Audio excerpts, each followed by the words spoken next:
পাকিস্তানের সঙ্গে উত্তেজনায় জড়িয়ে একের পর এক বিপদের মুখে ভারত। পাকিস্তানের ধাওয়া খেয়ে যুদ্ধবিমানের পালিয়ে আসা আকাশসীমা বন্ধে কোটি কোটি টাকা ক্ষতির পর আরও একটি দুঃসংবাদ ধেয়ে এসেছে নরেন্দ্র মোদীর দিকে।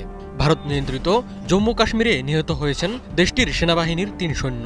পাকিস্তানে সম্ভাব্য হামলার আগে এ খবর নিশ্চিতভাবেই ভারতীয় বাহিনীর জন্য একটি বড় ধাক্কা হয়ে এলো। একই দিন রাতের বেলা এমন এক ঘটনা ঘটানো হয়েছে যা নিয়ে ভারতীয় সংবাদ মাধ্যমে চলছে তোলপাড়। এবার বিদ্যুৎ বন্ধ করে ব্ল্যাকআউটের মহড়া চালালো দেশটি।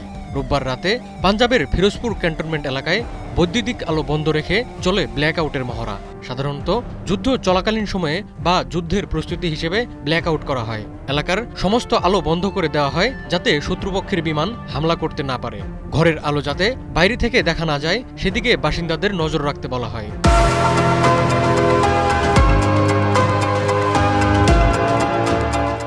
মহড়ার সময় বাসিন্দাদের জেনারেটর বা কোনো পাওয়ার ব্যাকআপ সিস্টেম ব্যবহার না করার নির্দেশ দেওয়া হয়।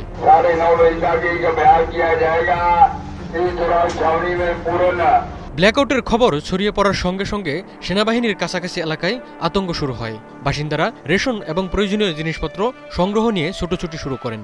বাসিন্দারা জানান, বড় কিছু ঘটতে পারে এই আশঙ্কায় মানুষ নিত্য প্রয়োজনীয় সামগ্রী মজুত করতে শুরু করে। রাতের মহড়া এবং মহড়ার গোপনীয়তা বাসিন্দাদের অস্থির করে তোলে। জানা যায়, আন্তর্জাতিক সীমান্তের কাছে অবস্থিত হাজরা গ্রামের বেশ কয়েকজন বাসিন্দা 2 দিন আগে উত্তেজনা বৃদ্ধির আশঙ্কায় অন্যত্র চলে যান। ফিরোজপুর জেলার আরেকটি সংবেদনশীল সীমান্তবর্তী গ্রাম হুসেইনি ওলার পরিস্থিতিও একই রকম উত্তেজনাপূর্ণ। সেখানেও বিরাজ করছে অস্বস্তিকর পরিস্থিতি।